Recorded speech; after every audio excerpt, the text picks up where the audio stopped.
ফয়সাল সম্পর্কে সুনির্দিষ্ট তথ্য নেই, অতিরিক্ত আইজিপি। মোটরসাইকেলের মালিক সন্দেহে গ্রেফতার সেই হান্নানের জামিন। হাসিনা সহ ১৭ জনের বিরুদ্ধে অভিযোগ গঠনের আদেশ পেছাল। বগুড়ায় খালেদা জিয়ার পক্ষে মনোনয়ন সংগ্রহ। খুন করে বিপ্লবের চেতনা দমন করা যায় না, জামায়াত আমি। প্রিয় দর্শক, এবার জানিয়ে দিব বিস্তারিত। তবে তার আগে আপনি যদি এই চ্যানেলে নতুন দর্শক হয়ে থাকেন তাহলে চ্যানেলটি সাবস্ক্রাইব করে দিবেন সকল আপডেট খবর সবার আগে পেতে। এবং আপনি যদি হাদি ভাইকে ভালোবাসেন তাহলে একটি লাইক দিয়ে কমেন্ট বক্সে আই লাভ হাদি লিখে দিবেন। এবার বিস্তারিত। অতিরিক্ত আইজিপি খন্দকার রফিকুল ইসলাম বলেছেন, ইনকেলাব মঞ্চের মুখপত্র শরীফ ওসমান হাদিকে গুলি করতে ব্যবহৃত মোটরসাইকেলের মালিক সন্দেহে গ্রেফতার ফয়সাল সম্পর্কে সুনির্দিষ্ট তথ্য আমাদের কাছে নেই। রোববার ২১ ডিসেম্বর স্বরাষ্ট্র মন্ত্রণালয়ে জরুরি সংবাদ সম্মেলনে একথা বলেন তিনি। খন্দকার রফিকুল ইসলাম বলেন, ফয়সালের সর্বশেষ অবস্থান সম্পর্কে এখনও আমাদের কাছে কোনো নির্দিষ্ট তথ্য নেই। বিষয়টি জানতে আইনশৃঙ্খলা বাহিনী ও গোয়েন্দা সংস্থাগুলো কাজ করছে। তবে সে দেশের বাইরে চলে গেছে এমন কোনো নির্ভরযোগ্য তথ্য পাওয়া যায়নি। অনেক সময় অপরাধীদের অবস্থান নিয়ে বিভ্রান্তিকর তথ্য ছড়ানো হয় বলেও তিনি উল্লেখ করেন। এই হত্যাকাণ্ডটি রাজনৈতিক হত্যাকাণ্ড কিনা এ বিষয়ে জানতে চাইলে তিনি বলেন, এখনও পর্যন্ত কোনো নির্দিষ্ট রাজনৈতিক দলের সম্পৃক্ততার প্রমাণ পাওয়া যায়নি, তবে প্রকৃত তথ্য উদ্ঘাটনে তদন্ত অব্যাহত রয়েছে। এই সময় ডিবি প্রধান শফিকুল ইসলাম বলেন, আমরা ফয়সাল ও আলমগীরকে গ্রেফতার করতে পারিনি। অপরাধীরা নিজের অবস্থান সম্পর্কে সঠিক তথ্য দেয় না, তারা সবাইকে বিভ্রান্ত করে থাকে। ফয়সালের বাবা মোটরসাইকেলের নম্বর প্লেট পরিবর্তন করেছিল, পরে যাচাই করে আসল নম্বর প্লেটের সন্ধান পেয়েছি। বিআরটিএতে খোঁজ ও অন্যান্য প্রক্রিয়া অনুসরণ করে আমরা এসব তদন্ত করে যাচ্ছি। তিনি বলেন, খুনিকে ধরতে অভিযান অব্যাহত আছে, গুরুত্ব দিয়ে তদন্ত চলছে। মোট ১০ জন গ্রেফতার হয়েছে এখনও পর্যন্ত। মোটরসাইকেলের মালিককে ৫৪ ধারায় অভিযোগ থেকে অব্যাহতির সুপারিশ করা হয়েছে। ইনকেলাব মঞ্চের মুখপত্র শহীদ শরীফ ওসমান হাদিকে গুলি করতে ব্যবহৃত মোটরসাইকেলের মালিক সন্দেহে গ্রেফতার আব্দুল হান্নান জামিন পেয়েছেন। রোববার শুনানি শেষে ঢাকার মেট্রোপলিটন ম্যাজিস্ট্রেট মোহাম্মদ হাসান শাহাদাত আসামির জামিন আবেদন মঞ্জুর করেন। আদালত সূত্রে জানা গেছে, শহীদ শরীফ ওসমান হাদিকে গুলি করার পর গত ১৩ ডিসেম্বর সন্দেহভাজন আব্দুল হান্নানকে আটক করে র‍্যাব ২। পরবর্তীতে তাকে পল্টন মডেল থানায় সোপর্দ করা হয়।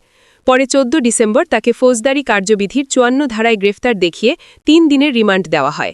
রিমান্ড চলাকালীন তাকে শোরুম মালিকের মুখোমুখি করা হয়। এছাড়া বিআরটিএতে তার নামে রেজিস্ট্রেশন করা ২টি গাড়ির তথ্য পাওয়া যায়। এর মধ্যে একটি সুজুকি জিক্সার ও আরেকটি ইয়ামাহা গাড়ি রয়েছে। তবে হত্যায় ব্যবহার করা হয়েছে হন্ডা ব্র্যান্ডের হর্নেট মডেলের গাড়ি। হান্নানের মোটরসাইকেলের নম্বর ঢাকা মেট্রো ল ৫৪৬৩৭, যা একটি সুজুকি ব্র্যান্ডের জিক্সার মোটরসাইকেল। হত্যায় ব্যবহৃত মোটরসাইকেলের নম্বরের সঙ্গে একটি সংখ্যার ভুল রয়েছে, যে নম্বরের শেষে ৬ থাকার কথা সেখানে ৫ শনাক্ত করা হয়েছে। আওয়ামী লীগের শাসনামলে টাস্ক ফোর্স ফর ইন্টারোগেশন সেলে গুম ও নির্যাতনের ঘটনায় শেখ হাসিনা ও সাবেক বর্তমান সেনা কর্মকর্তাসহ ১৭ জনের বিরুদ্ধে আনুষ্ঠানিক অভিযোগ গঠনের আদেশ পেছাল আগামী মঙ্গলবার ২৩ ডিসেম্বর দিন ধার্য করেছেন আন্তর্জাতিক অপরাধ ট্রাইব্যুনাল।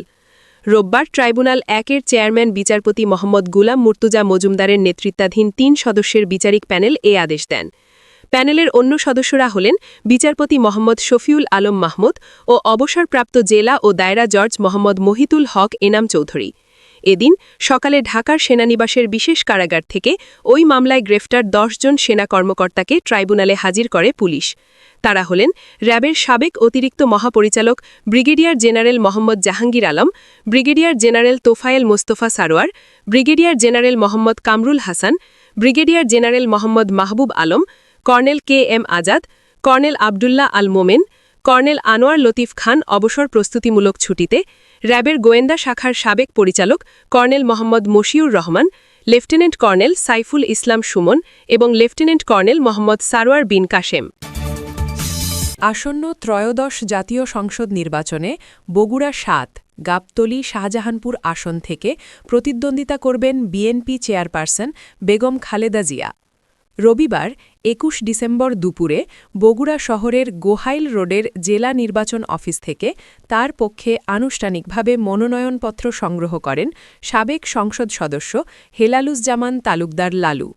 এ সময় লালু বলেন, বগুড়ার ৭ আসনটি ম্যাডামের নিজের এলাকা এবং এখান থেকে তিনি টানা ৩ বার সংসদ সদস্য নির্বাচিত হয়েছেন।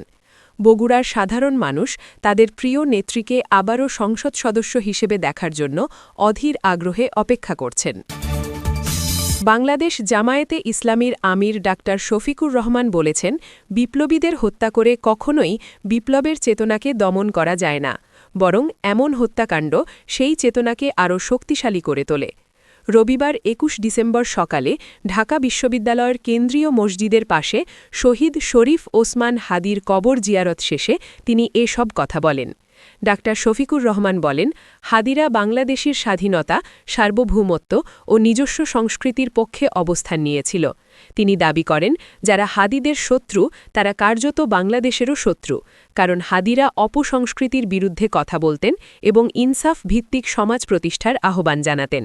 তিনি আরও বলেন, এই দেশ ও জাতি আমাদের, দেশ ও জাতির পাহারাদারি আমাদেরই করতে হবে।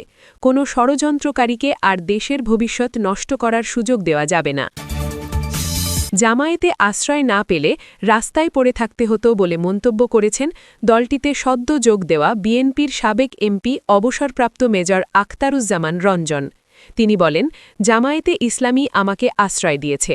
যদি তারা আশ্রয় না দিত তাহলে হয়তো আমাকে রাস্তায় পড়ে থাকতে হতো। এই বয়সে নতুন করে ঘর বা দল গড়ার সামর্থ্য আমার নেই। আমার ঘরে চাল নেই, চুলা নেই, আমি কিভাবে নতুন ঘর বানাবো? এই বয়সে কেউ আমাকে আশ্রয় দেবে না, কিন্তু জামায়াতে ইসলামী আমাকে আশ্রয় দিয়েছে, এজন্য আমি তাদের প্রতি কৃতজ্ঞ। শনিবার ২০ ডিসেম্বর সন্ধ্যায় কিশোরগঞ্জের কটিয়াদি উপজেলার গোচিহাটা কলেজ মাঠে ওসমান হাদির শোক সভায় তিনি এসব কথা বলেন। আখতারুজ্জামান বলেন, আমি সিদ্ধান্ত নিয়েছি জামায়াতে ইসলামী কষ্ট পায় এমন কথা কখনো বলবো না। প্রয়োজনে আমার জিহ্বা কেটে ফেলব, কারণ তারা আমাকে আশ্রয় দিয়েছে।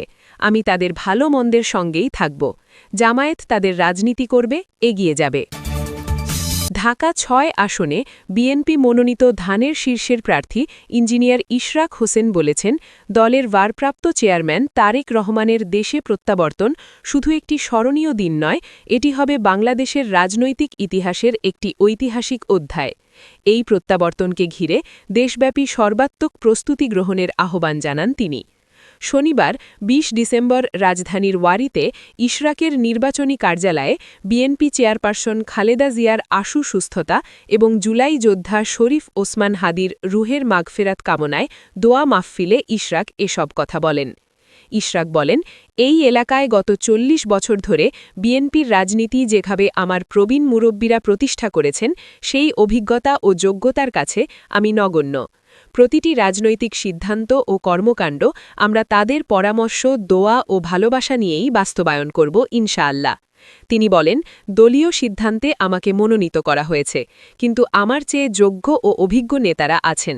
তবুও তারা সৌহার্দ্যপূর্ণভাবে আমাকে গ্রহণ করেছেন, যা বিএনপির ঐক্যের অনন্য দৃষ্টান্ত। ইশরাক বলেন, ঢাকা ৬ ও ৭ আসনে আমরা একসাথে ঐক্যবদ্ধভাবে নির্বাচন করব। নানা অদৃশ্য ঝুঁকি ও চ্যালেঞ্জ মোকাবিলায় দলীয় নেতৃত্ব আমাদের একসাথে কাজ করার নির্দেশ দিয়েছেন।